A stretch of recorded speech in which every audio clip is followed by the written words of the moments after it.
Brent Brookhouse here, with Ethan Page, the hottest free agent in wrestling. It's a weird fucking day, man. How you doing? Oh man, 10 seconds in and an F-bomb. Today might have more than usual. All right, let's get started. Where do you want to start? This is the last episode of the Bitter Boys Club, and it is the fifth episode of the Bitter Boys Club. Yeah, I like that. For all your podcast projects, I think, are we clocking in at the shortest? Yeah, this is the shortest. Yeah. Okay, good deal. Right when we were hitting that flow, numbers were going up. Ooh, I like how you use that word, flow. Oh shit! Yeah, I did that. All right, so let's talk about that. So, I don't have a job right now, man. Yeah, so I'm going to be honest with you. When you told me, there's no longer FloSlam, and there would no longer be funding for Ethan Page to be on a podcast, I kind of really didn't want to do this. And then, how do I explain this properly? And then I thought, I don't want to be a dick because you're going through a way worse scenario than me. So I thought, why not record this? Give you the opportunity to vent. And because this is technically our podcast, right? Yeah, I think so. So they can't get it taken down or anything. Oh, right? No. It's absolutely my podcast. I thought you were being nice and being like, this isn't just my podcast. It's our podcast. No. No, I own this. Yes. Yeah. But I would never assume that. It is our podcast, 100%. But no, what I meant was that they can't take it down or anything. So I thought, why not give you the chance with me on the air so I can share it to like my supporters and give you a chance to kind of vent, I'm not saying like this is a resume or like you're trying to get a job off of this, but what I'm saying is maybe more people will listen to this than a tweet or like, I don't know. I can't explain it, but for sure. I'll go out on a limb here and say that this will be the most listened to one of these. Yeah, exactly. So that I figured, why not use that as a good jump off point to potentially get you somewhere else or more people to understand your story. Maybe you have like an Etsy store or something people can support you with. I don't know. But I just figured more ears listening to you, your story, what the hell is going on with FloSlam. Man, what a mess.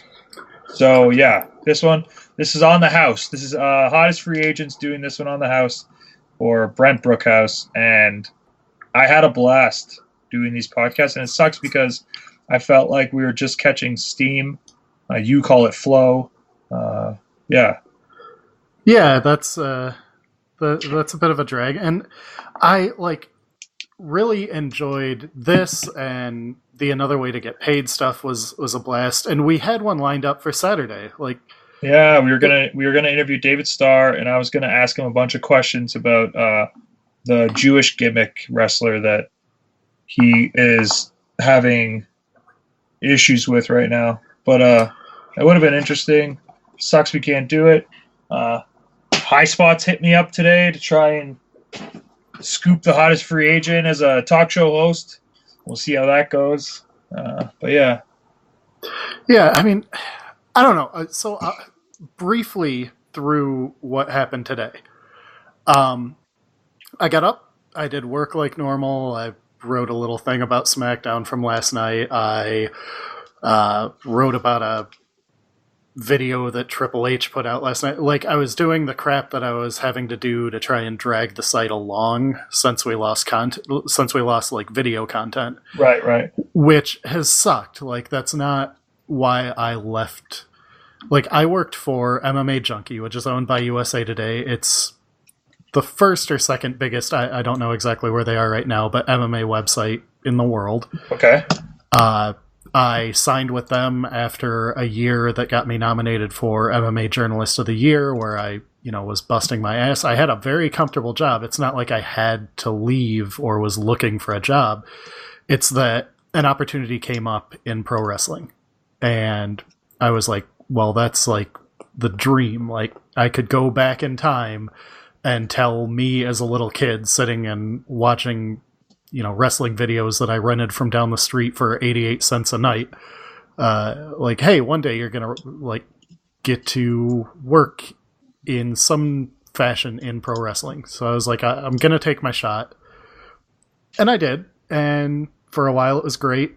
The stuff with WWN happened, and that stuff I'm not going to get into because A, I don't know enough about it, and B, that's a ongoing lawsuit, and I don't know what could or couldn't be said. Not that I even have the info to really say anything meaningful about it anyway. But that obviously changed the entire site because all of a sudden we had no events, and we were supposed to be an event streaming company. Right. And this is relevant to today because I didn't know that lawsuit happened until I was getting ready to leave to go to Evolve in Detroit, where you and I were supposed to do the Stokely Hathaway thing. Yeah, like another great interview that would have been freaking awesome, but whatever. Right, so I was, getting ready to do that. I'm pulling out of the driveway, and I start getting DMs on Twitter from guys in the media going, so do you have any information you can share about this lawsuit? And I'm like, what lawsuit? So I pull back into the driveway, I go inside, and I'm like, I got to figure out what the hell's going on.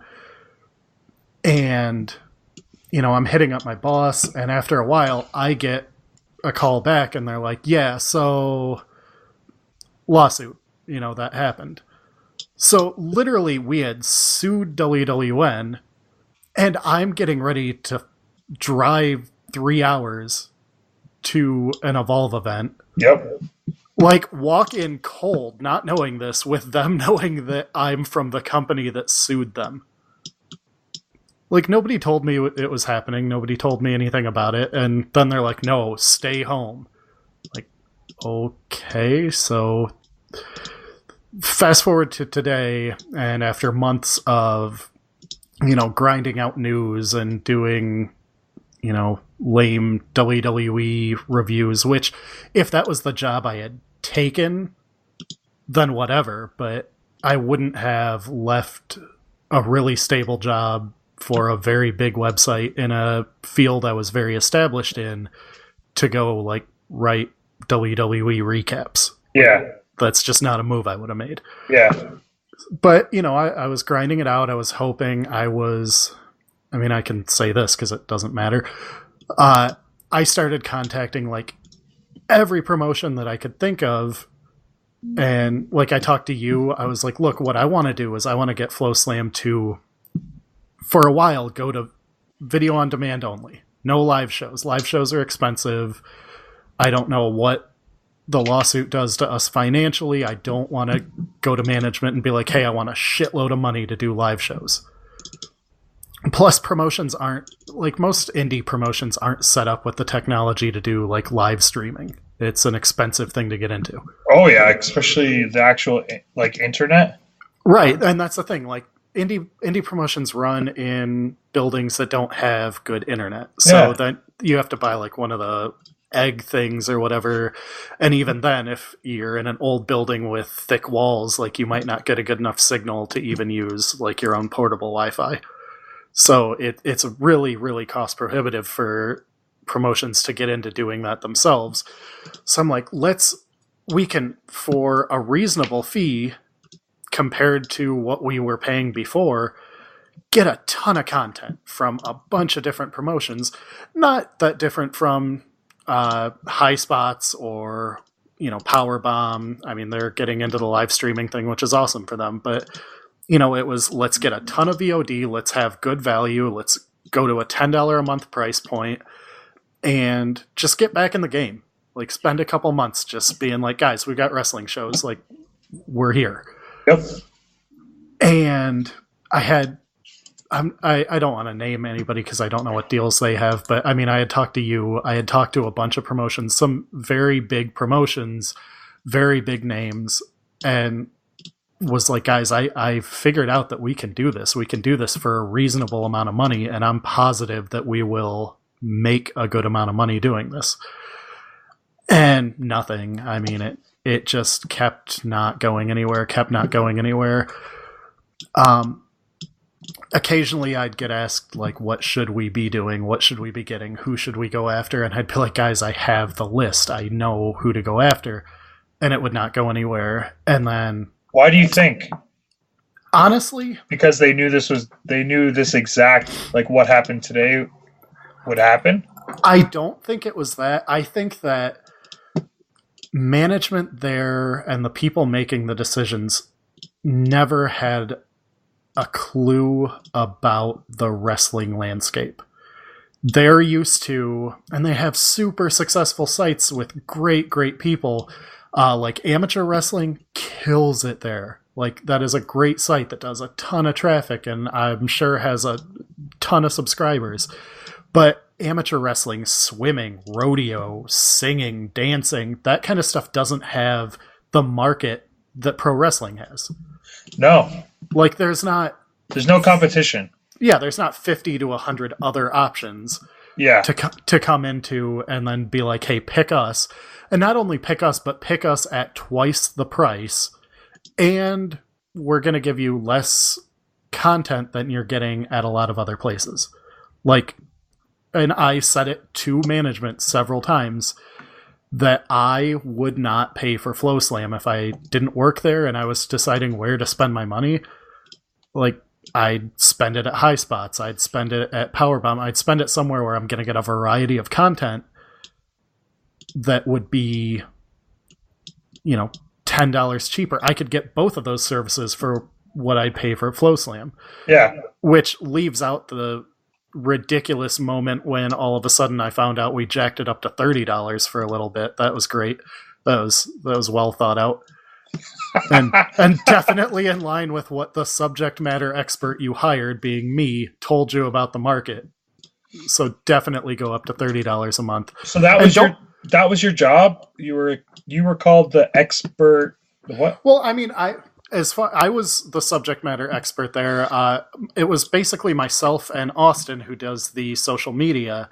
We were the two guys there that understood wrestling and what the fan base would want. I mean, Austin refs at Wrestle Circus and other places, so he's in it. I've been around it for long enough and been, at least a dedicated fan for long enough that, I understand it and what the fan base would expect or want and what would be considered value. So we should be the people who are setting the direction. For sure. And it was just always like, oh, do you think there's a deal to be done with WWE? It's like, no. What possible deal is there? And it was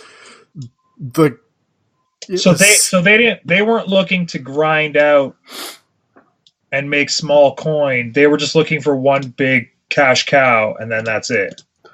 Yeah, I think that it was like, when FloSlam was launched, it was such a big thing that would, everybody was like, oh, this could change the landscape of wrestling. But as much as I lawsuit aside, that's got nothing to do with me. I like Evolve. I like WWN's product. I was a big fan of the style battle tournaments, even though, they didn't do much for traffic or anything Right. But I was a big fan of the work that was being done there. I enjoyed it. I like WWN, so this isn't a shot at them, but the WWN product was not a $20 a month product. And that's not a shot at any of the wrestlers there. No, it's not a shot at the wrestlers. But the fact that I could pay $10 a month and see shows from 30 to 40 different promotions through, High Spots or whatever. There's a direct comparison to be made to all these different places. And I didn't ever feel like had that value because when it launched, it was supposed to be like everybody was going to be on this network, like everybody was going to be on Flow, and then not a lot of people were, and we just never expanded, like ever. So stuff like WrestleMania weekend did huge. We were great WrestleMania weekend. There were, I think, 5 or 6 of us from Flow were down there. I mean, we had video guys down there, myself, Austin. I brought Scott Christ, who is a friend and great writer at Bad Left Hook, a boxing blog at SB Nation. I brought him down to freelance to help me, he was writing the articles about the shows while I was trying to run around and get video and that kind of stuff. Like, when we were given the opportunities, I feel like we did really well, but those opportunities just never came. And then it became like, well, Evolve's coming up and I haven't traveled to an event in a while. Like, I'll go out and, shoot some interviews after the shows, but keep them short because there's not really a lot of time. So it felt like we never grew or did anything. It felt like everybody was waiting for, when is the big WWN subscriber push gonna happen? When is that gonna happen? And it's like, I think right now it's retain them and find a new audience to bring in, and then find. I sorry, I don't mean to cut you off. No. I saw a fan tweet today. Hey, what's going on with FloSlam? And then someone was like, "Oh, they're closing," and the fan legit said, "Oh, I guess I'll put my money somewhere else." And in my head, I'm thinking, "What the hell were you paying for the last 3 months?" Yeah, they should have just shut down the subscriptions. Once the WWN library went free, which I don't know the reasoning behind why that went free, if that's a legal thing, like we're not, charging for content that we're suing over. I really don't know. But that makes sense to me, I guess. Right, but there wasn't a lot left content-wise to pay for, so I don't really understand, but thanks, I guess. Maybe that helped me keep a job for a little longer. But I rambled for a little while. So going back to when I was told about the lawsuit as I'm leaving, instead of like, hey, we're going to be doing this, today I, did those couple articles.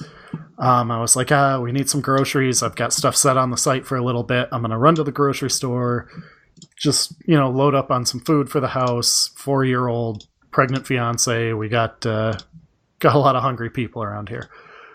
As I'm driving back, my phone is just blowing up with people being like, so very super sorry to hear that, man. Sorry, FloSlam closed. Hey, do you have any information on FloSlam closing? And I'm like, no, guys, what are you talking about? Like, I'd know if we closed. I'm literally the only person who puts stuff on FloSlam. They would obviously come to me and tell me. So I got back and I spent I basically got it confirmed secondhand, not through anybody at Flow, but they were like, yeah, it happened. So I spent an hour freaking out and emailing and trying to figure out guys, somebody please call me, tell me what's going on. Again, pregnant fiance and a 4-year-old daughter.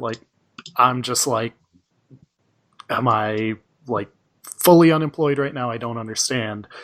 And then finally I got a call and they were like, yeah, we decided that it's time, and, sorry you had to find out through the internet. We were trying to figure out what we were going to do before we talked to you. So, yeah, I found out today, basically because of Twitter, that I had lost my job. That's legit only in wrestling. Yeah, I mean, it sucks. It's... it's a little scary with everything, with, having a family and having bills and that kind of stuff. But, I've got a little bit of money and time. Well, not a lot of time, but a little bit of time to try and figure out how to land on my feet. And, yeah, I was going to say, are they going to give you at least some kind of I don't know. You don't have to tell me, but. I mean, yeah, I got a little bit of severance. Okay. So, I've got a little bit of time. Sorry, I didn't mean to get all personal or anything. That's totally fine. It's not anything. So yeah, I mean, I've got that at least, and it sucks, and it makes me. It pisses me off that they wouldn't try. It felt like it felt like they gave it a real half-ass attempt initially with the WWN stuff, and then after the lawsuit, when I'm going, guys, I can make this a profitable website. You just give me a tiny bit of money, a sliver of what we have ever paid before, and I can get us a good amount of shows and a good variety of shows and get people on board. It'll take a couple months to build up consumer confidence again because of the whole like not streaming Evolve at the last possible second after the lawsuit happened. Yeah, you're going to lose some support with that one. Right, because what that ended up doing was the people it directly hurt were fans that wanted to see the show. So, it was like, guys, we got to show that we're back in the game. We got to just, kind of grind out for a little bit here. And then as people understand what we're doing, we can get people back on board. And it just seemed like there was no willingness to try. And it was increasingly frustrating. And, I probably should blame myself a little bit for my own situation here, because at some point over the last couple months, it would have made some sense to go, oh, actually, this might not be the best situation to stay in, but I just kept hoping that something would happen. So that's that. As far as all that goes, yeah, I was told immediately, like, do not do any more work. You're done, like, as of this phone call. So yeah. Yeah, that's super frustrating and scary, man. Yeah, but we'll be all right. I'm already being a pain in the ass to a lot of people trying to get some work, so we'll get back there. Yeah, damn. So, how's your life been going, man?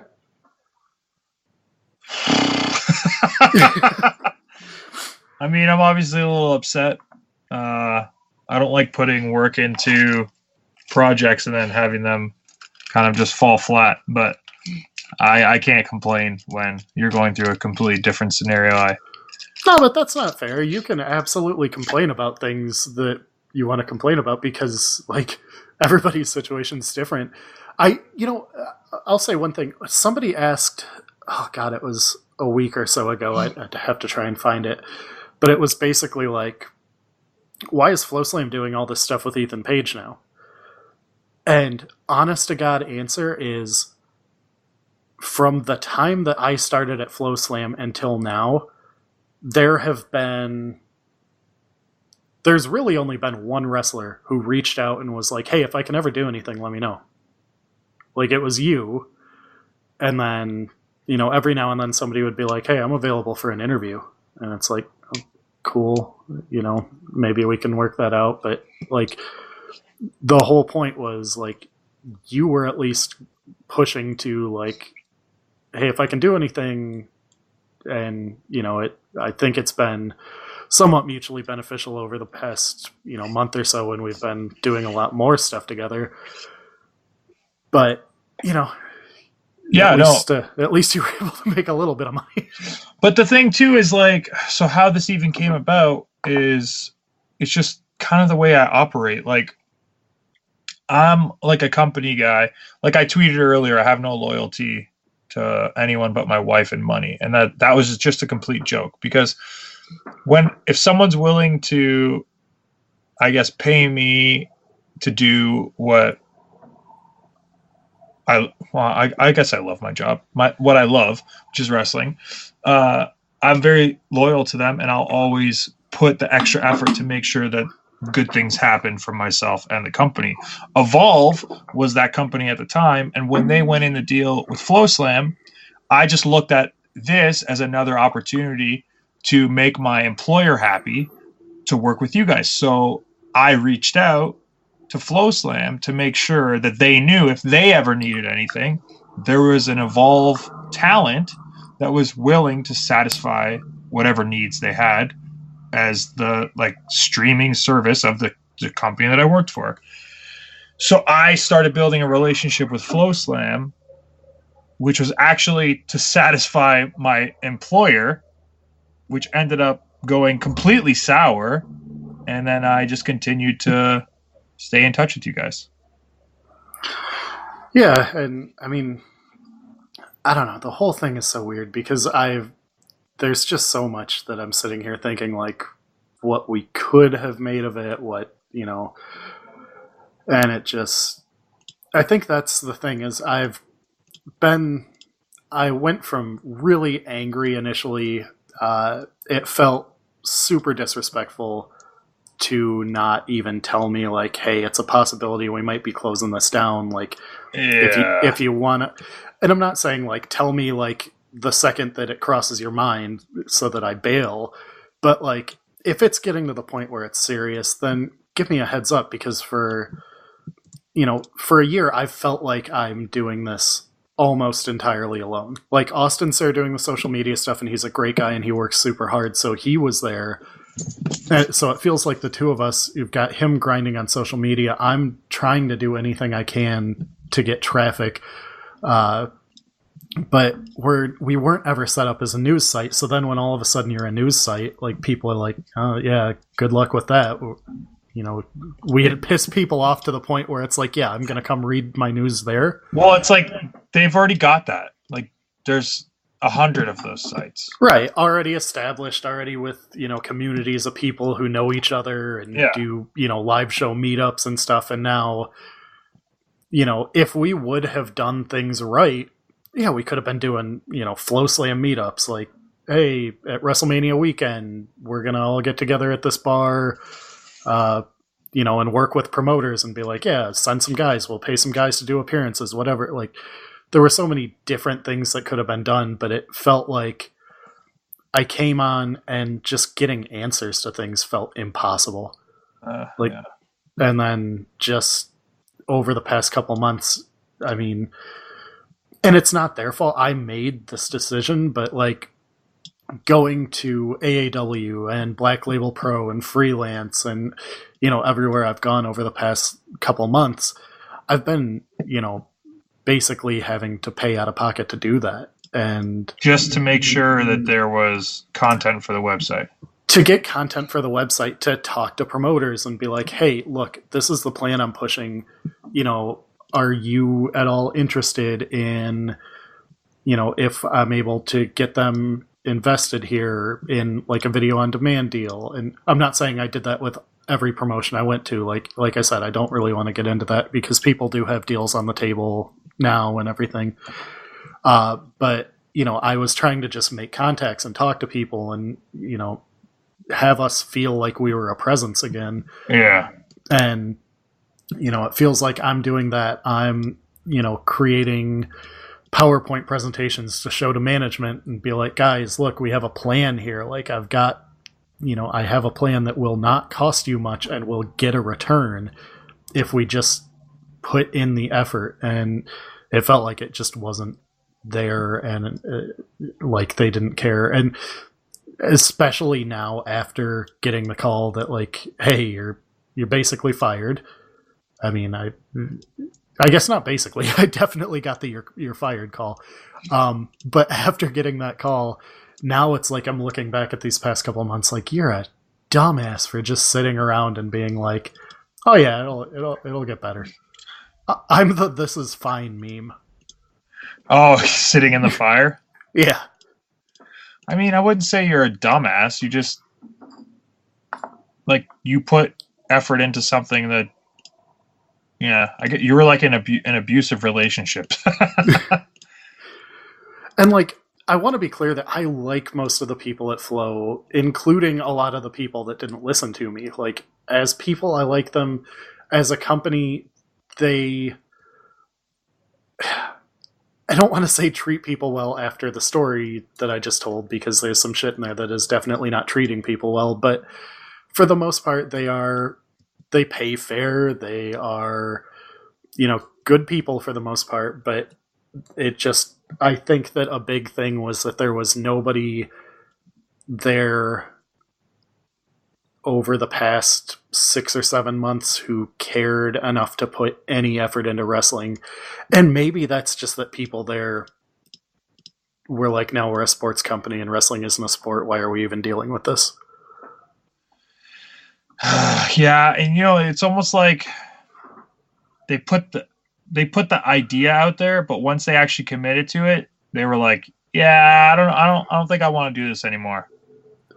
Well, and there was so much time that would be like, guys, people are pissed about us doing this, or guys, this is what people are saying about our product, and it would just be like, oh, you can't listen to Twitter, and it's like, it's not just listening to Twitter, it's listening to your audience. It's listening to the audience, which the pro wrestling and especially the indie wrestling audience is like vocal and online, and it is not hard to find out what the view of your product is. Yeah. But yeah, seriously, like what's going on outside of my job in your life? I don't know, man. Just a whole bunch, Just like put me in like a weird funk. Man. And I mean, and it does. I mean, I don't want to get into like, unless you want to talk about it, but like what you were making. I mean, I don't like to ever have people do work for free.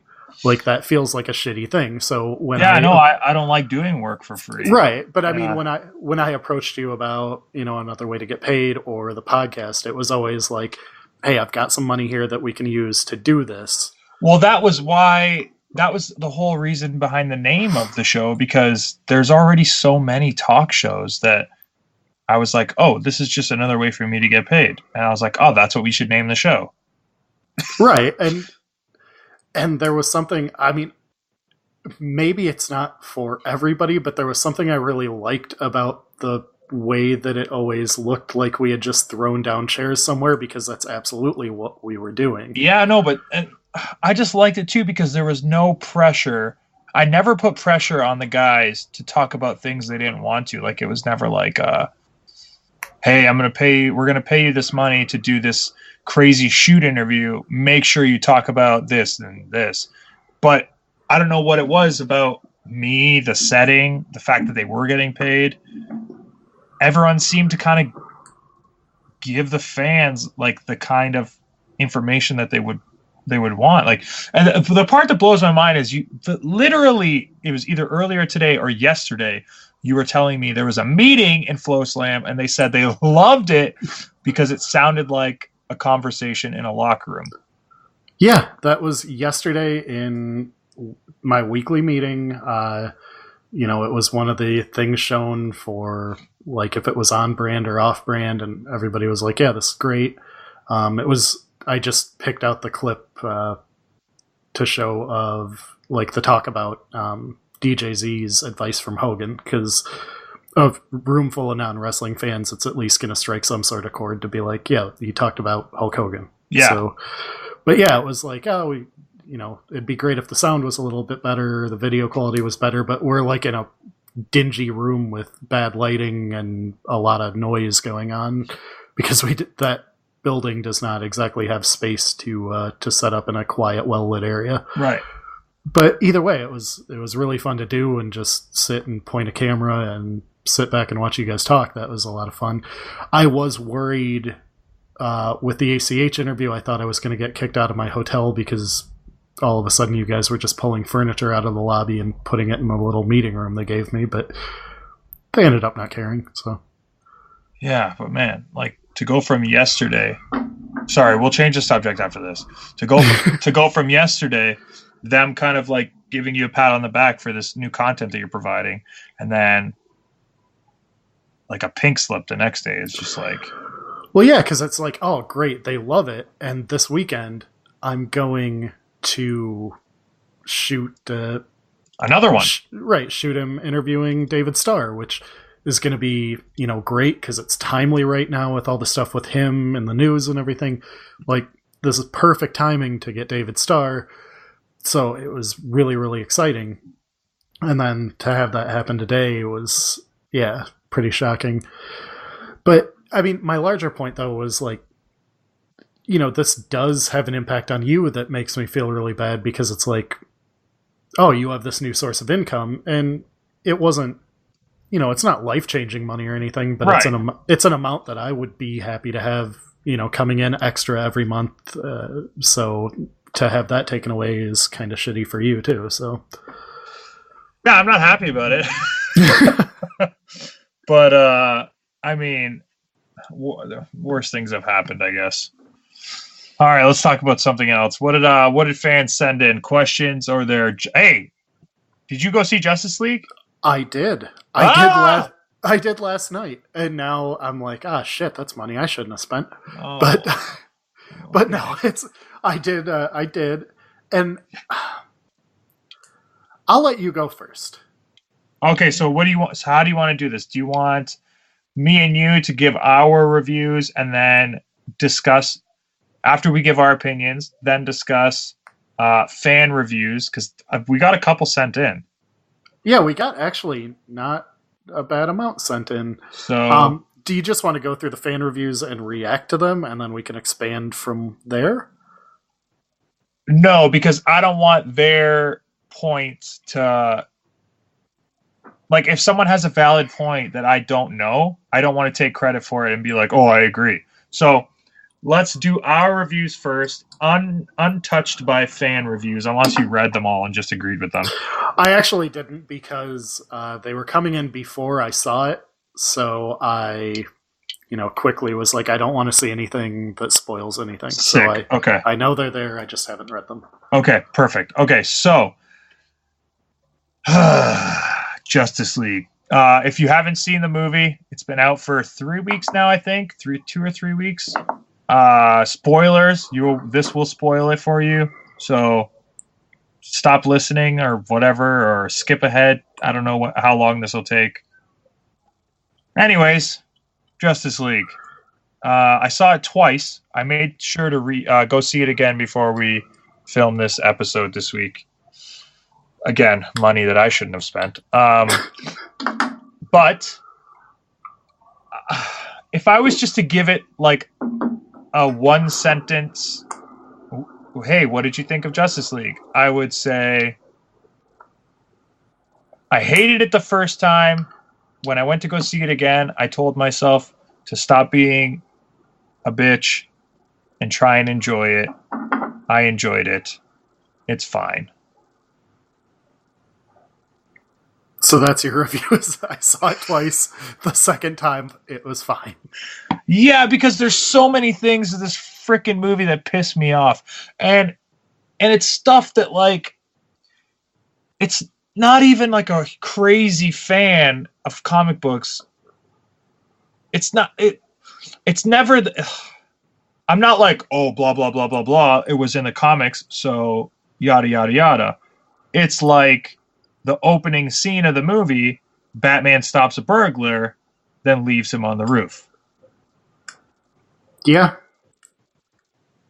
Or Batman and Lois both say Clark when there's a man floating in the middle of Metropolis that looks exactly like Superman. Yeah. Or that Aquaman says Batman 1,000 times. While Bruce is dressed like Bruce. Yeah. There's a word in wrestling people use way too often. It's called kayfabe. This movie has none of that. Yeah, it's real loose and sloppy with that kind of stuff. And those are very important things. That, as an actor... I don't know how someone would not say, yeah, maybe we shouldn't say this. Yeah, it feels lazy, I guess, all around. But it's not even like it's not it's effortless. It's words. There's no, like, so as a wrestler, let's say someone, I'm just going to use this as an example. Someone wants to give me a back suplex off the top rope. And they go, hey, I want to do a back suplex off the top rope. Could you go up for a moonsault and then I'll stop you? I would go, no, because Ethan Page, the character, does not do moonsaults. So why the hell would I do that? Right. Like, it might be like, well, I'll go up to taunt to the audience. Something. Right. But I'm not going up for a fucking moonsault. Yeah, it's like this stupid movie had point A and point B, but no middle. They were just like, hey, man, we just need to get to this part, so, like, don't worry about the middle. Yeah, I mean, my biggest issue was just the amount of movie that needed to exist. Like, or movies. Okay, go Okay. Go on. Why is Aquaman talking in, like, very basic, like, he's a little too, like, Slow? Slangy, I guess. Like, okay. He uses a lot of slang. Okay, well, all you've really told me is he's from the ocean. Yeah. Where is he picking up all this slang? Like, I've got no... From the people that don't speak English?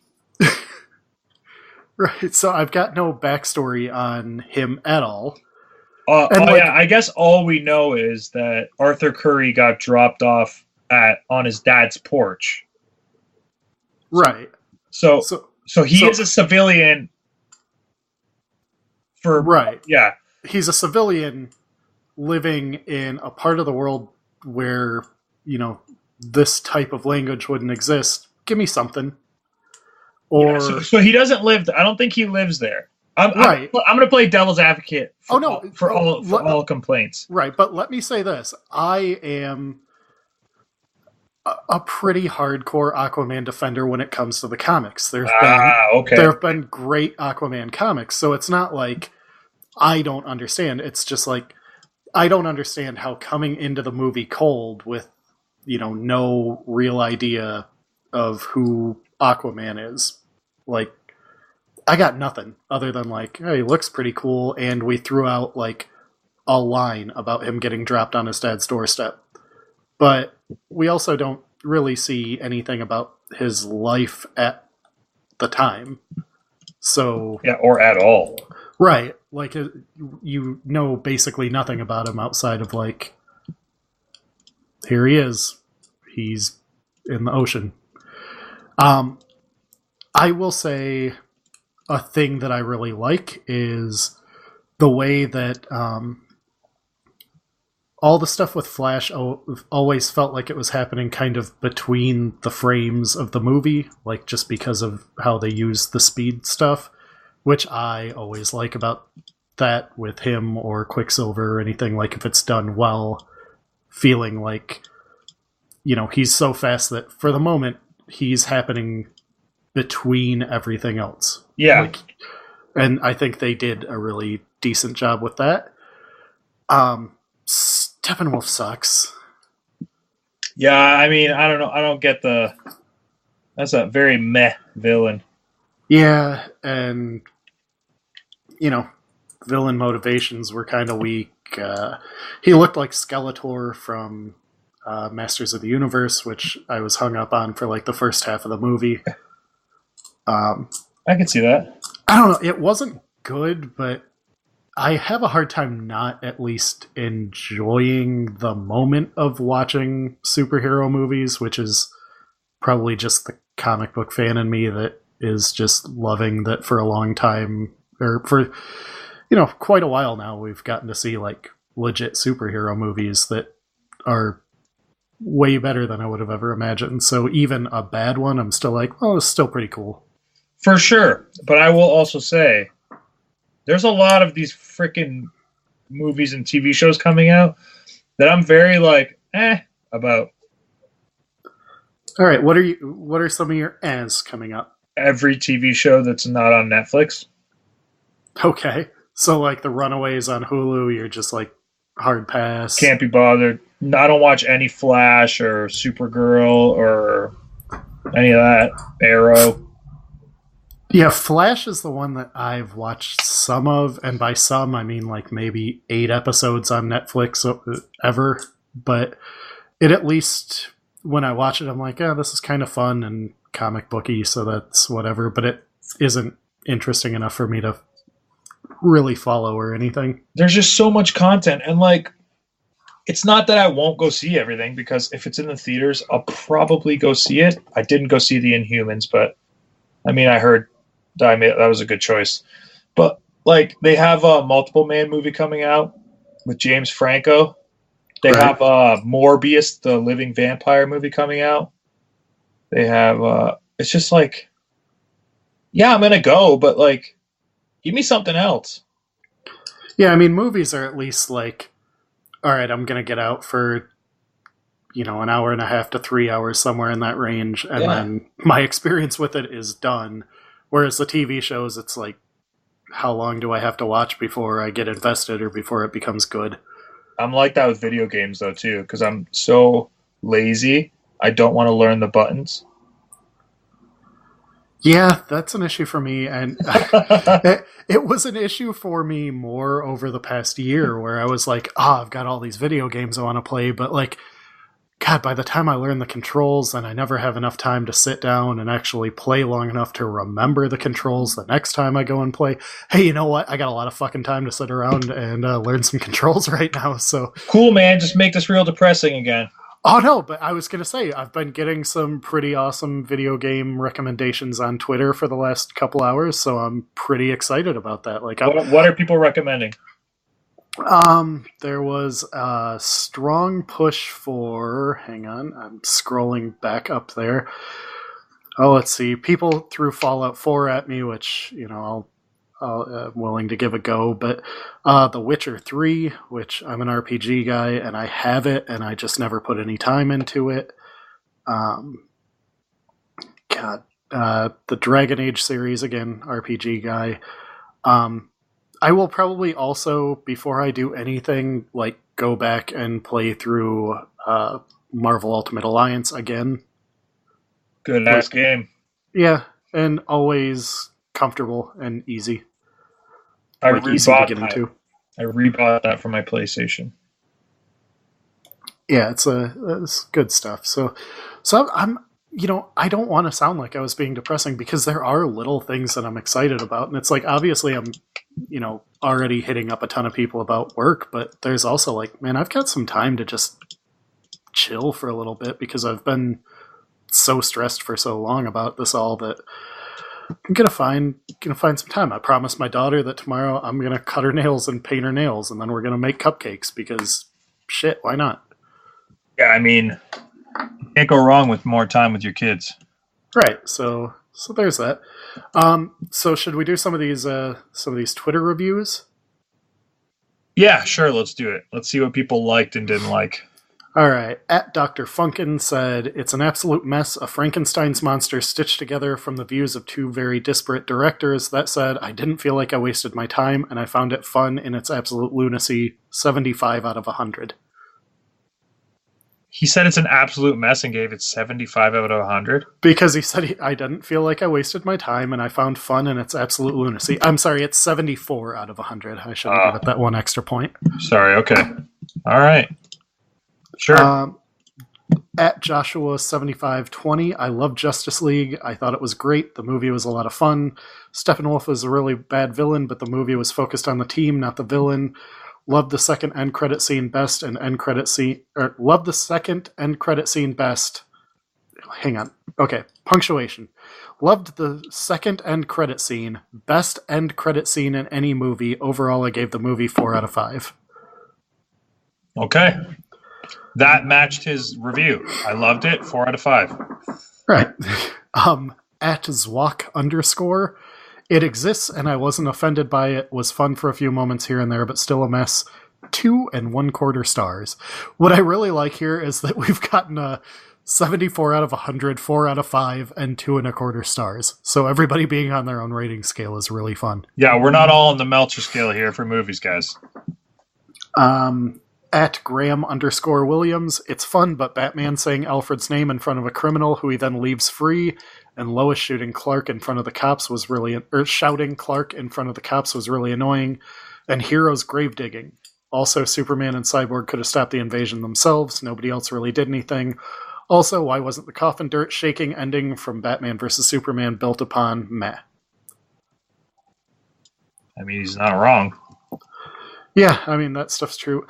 And that's another thing is it feels like for all the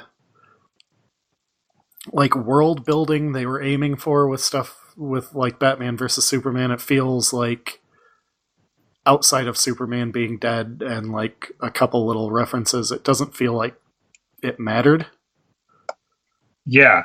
But the thing too is nothing they laid in front mattered. Like the fact that they did that whole tease with the ground shaking and Superman just didn't just jump out of his own grave. What was the point? Right, that's what I mean. Like, it's not world building if what you're doing doesn't matter going forward. Yeah, no, there's no actual like threat. Right, like if all the Infinity Stone stuff was happening with the Marvel movies, and then Thanos shows up and he's like, just doesn't have them. Yep. Like, at Kyle Joseph 4, DC is trying to play catch up to Marvel. I like the characters, but I wanted to better get to know them first. I'm also a fan of Ben Affleck as Batman. The biggest issue is with the villain. I have no idea who he is. I was expecting Darkseid to appear, or Darkseid rather. Yeah, I like Ben too. Yeah, I think he's very, very good, and I think there's a lot of people who have issues with him who the issue is just that they don't want him to be good in the role.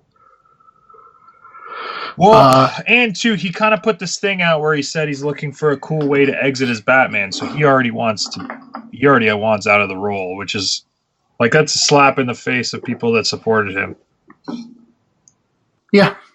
Like, hold on, give me 1 second. I currently have 1, 2, 3, 4, 5 different Ben Affleck Batman action figures on my wall with 2 out of the package. All right, so you're a fan. So that's 7. 7 times I bought your effing Batman toy. And I'm guessing at least 1 Funko. So that's a safe bet. Yeah. All right. At Austin H_ATX. That is Austin from FloSlam's social media, who I believe might still have a job. I hope he has a job, and if not, I hope he finds one very soon. Steppenwolf was incredibly lame. The central conflict should have been about Superman going rogue. That part was actually interesting. Skip Steppenwolf, go straight to Darkseid in Justice League 2. Yeah, another thing too, when Superman came back from the dead, why couldn't they just give him a black suit? Yeah, give him a black suit, and I fully agree. Like, it actually got very interesting, and like, oh shit, what are they gonna do? And then it's like, nah, don't worry, we got past that awful quick for what was like a pretty serious situation. And too, like, they forgot everything that Batman said in the last movie. Batman was the one that was like, we can't have Superman. Superman is going to kill people, blah, blah, blah, blah, blah. Then they fight side by side. So they kind of resolve their differences. Dude dies, and Batman's like, we need him back. We can't do this without him. He's the only one. They bring him back, and then they hate each other? Yeah. That whole section could have been more interesting. It could have been longer. It's another thing that they build on Batman versus Superman, like world building for the convenience. And then it was interesting, and it was a more interesting problem than Steppenwolf. And it just like happened and was done so quick. Yeah, I did love the dialogue of Batman and Alfred where he's saying that Superman is more of a human than him. Yeah, that was good. I was like, oh, that's good writing. I think that's everything that came in. And I mean, my notifications look like a fucking bomb went off in them after today, so I think that's it. We did have a question that came in too late last week that somebody wanted to ask you. Sure. Yes, I like tequila. That was last week. Oh, okay. With your Evolve Darby Allin promos, were you given much direction, or were you encouraged to deliver them how you saw fit? Those promos were brilliant. Yes and no. So like when I first started cutting promos for Gabe, he would like script them a lot, and there was a lot of like verbiage that he would want specifically. Over time, I don't know if it was because he got lazy or he just trusted me, or he didn't care because he was getting paid a lot of money from FloSlam. So it was kind of like, here's the premise, fill in as much as you can, and 9 times out of 10, well, near the end, 10 times out of 10, he would just approve whatever I sent. And I think it was just because he was just happy that somebody on his roster was putting in any effort at all. Oh. So that's, yeah, that's that. That was your own little mini shots fired moment. Not shots fired. It's pretty blatantly obvious. Yeah. I don't know. I guess that's just. I don't think that was too negative. I don't think so. No, not at all. I was trying to figure out how I wanted to ask something. And go ahead, ask it. We'll digest it. Oh no, I was just gonna say like where. And I don't know. I guess in a very simple way, and it doesn't get to the core of what I was trying to get to. But like, was that the biggest issue you saw in Evolve? Was that type of effort? Yeah, but I also think that was more so because, like, those guys didn't lead by example. Like, other than the actual day of the show, nobody put any effort into anything. All right. I think that's my opinion, at least. Like, what pisses me off with that whole thing is that, and like, I enjoyed my time there. Don't get that like messed up at all. Like, this is not a Ethan Page shooting on Evolve thing. It's just things that bothered me that I thought, if fixed, momentum could have definitely continued, and we would like the company would still be doing what it was doing 2 years ago, which was like a lot better than what it's doing now. I offered multiple times to fly in a day early and do like a press day. I'm pretty well spoken. If I wear a suit, I'm very presentable. And I offered to do it for free as long as they covered my travel and like a night in a hotel. I would cover which they'd be covering the travel either way, so it's really just the night in the hotel. Exactly. I would come in a day early and do local TV, local radio, whatever. And I figured they would jump at the opportunity, and all it would take is a couple emails from quote unquote head office or whatever, their basement, to say like, hey, we have a talent in town. He's promoting our event on such and such date in such and such town, which is 20 minutes from your location. Would you be interested in having him? Here's his social media. He has this following, whatever. It would take 5 minutes. And then you have free advertising. You look good in the public. You kind of grow a relationship with the town that you're running in. You draw in fans that had no idea about your product or wrestling.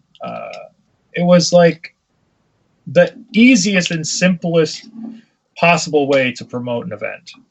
They just refused to do it. I know Stokely Hathaway and myself both talked about Facebook advertising, which is like so incredible to build like views. You're literally paying the website that people use the most to push your product to people that specifically like what you're offering in a very specific area.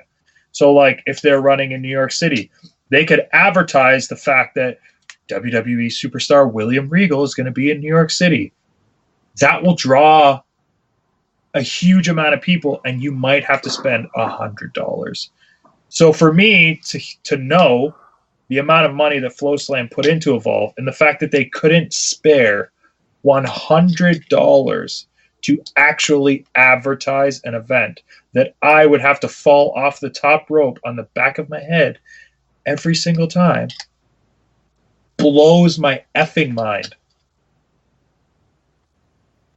Yeah, that's an odd decision. So, poor advertising, lazy advertising. That was my biggest frustration. Was why should I be working so hard to promote something that you benefit from when you're too lazy to promote it yourself? Fair enough. Yeah. So yeah, man, do you want to talk about anything you've been doing, are doing coming up, anything like that? Or Do you wanna? We had a couple fan questions sent in. did we? That's the thing. I am trying to figure out where they are, and Just they're go- probably on your tweet. They That's are, probably yeah. the They're on problem. my tweet, yeah. All right, hang on. So let's pull those guys up. Oh, I did see one, and I'm trying to find the person that sent it. Somebody asked. There it is. At Call Me Nakia said, "Do you see wrestling as an art or a craft?" Both. Okay, where's the art? Where's the craft? The art is that no matter what is planned in advance, everything can go wrong in a split second. So whatever ends up happening, that's the art of it. Craft is the skill level that it takes to become one of the best in the world and make millions of dollars. Okay. But also the art of that is that someone absolutely god awful could be a millionaire too. So I mean, wrestling is definitely both. Oh, rewind to the Justice League thing. Mike, who did all the graphics for the show, which are so awesome. The Justice League one that's on the show is amazing. He said he had not seen Justice League yet, so tell me in 5 words or less why I should see it spoiler free. Which, hey, you're getting to this point after the spoilers, so sorry, Mike. Why you should see it, if you're a big fan of those characters, it's just cool to see them on the TV and interact with each other. And there are points in the movie where they do the characters justice, but there's no pun intended, by the way. But there's definitely parts that will drive you nuts. Yeah, I think the biggest thing is if you go in, just let go. Just like don't get hung up on stuff because there's so much to get hung up on. So the second time I saw it, I went in with like a different mindset, and I saw it with Ricky Shane Page, and I kind of talked down about the movie to him, so his expectations were really low. So he went in with low expectations and was extremely satisfied. So yeah, All right. do that. Oh, hey. The Avengers trailer. Oh man, amazing! Can't wait. So good. Yeah. Those are like the best trailers to just get like super excited for movies. Well, yeah, but there's like that history and story, and like you're so invested in it. Like there's years going into this. Oh God, when did Iron Man come out? Like the first one? Early 2000s? I'm looking it up right now. 2008. So yeah, we've got almost a decade of like backstory. Yeah. So good. All right, that looks like all the questions I'm seeing. You got to go to my tweet. I'm on your tweet right now, my man. The BBC, Justice League thing. Yeah. Oh, okay. Well. Yeah, there's let's see. Somebody said Chad Shaft replied with the Keystone Light Bitter Beer Face commercial. Mike asked about the 5 words or less, and Graham Williams said last episode with a crying in the shower gif. Damn, people just heartbroken. They don't even have questions to ask anymore. Yeah, I guess either that or we got everyone's question that they could ever think of. So podcast success. Podcast success. Well, in a heartbreaking end of this historic final episode, I will plug my upcoming events. This Friday, I'll be in California for PCW. Saturday, AAW. And Sunday, putting up my Christmas tree with my wife. Oh, hey, I'll throw this out, and we haven't talked about it. If you would pay for this podcast, I'll keep it going.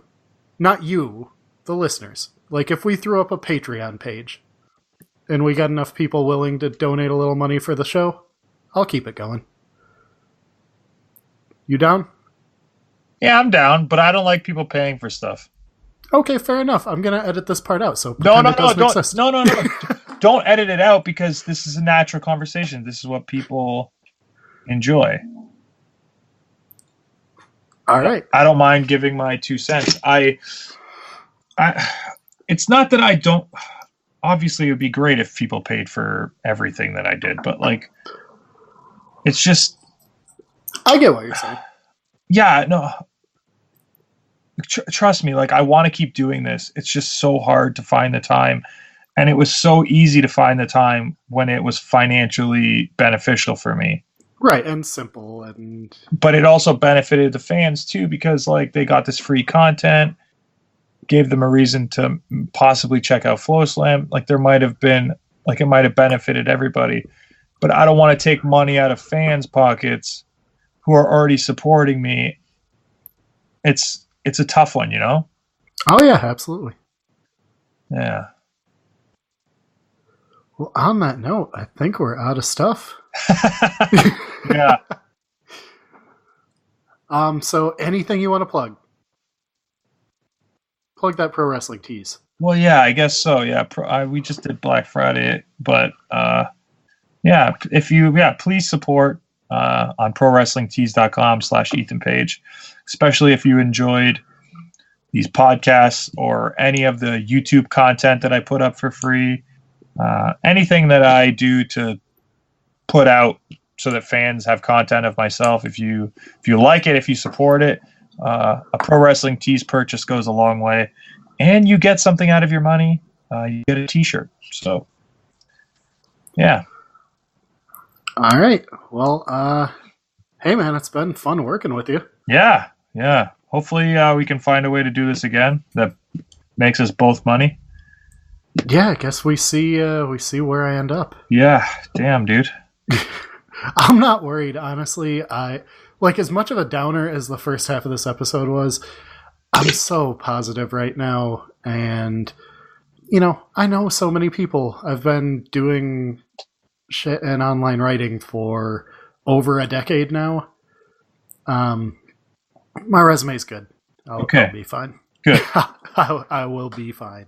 Fingers crossed you land something quick, which lands me working there too. Absolutely. Boom. Life is good. All right, so yeah, this is it, man. Give one last big loud BBC sign off. Thanks everybody for listening to the Bitter Boys Club. Do not hashtag BBC, because you will not find this podcast. You will just find big black cocks.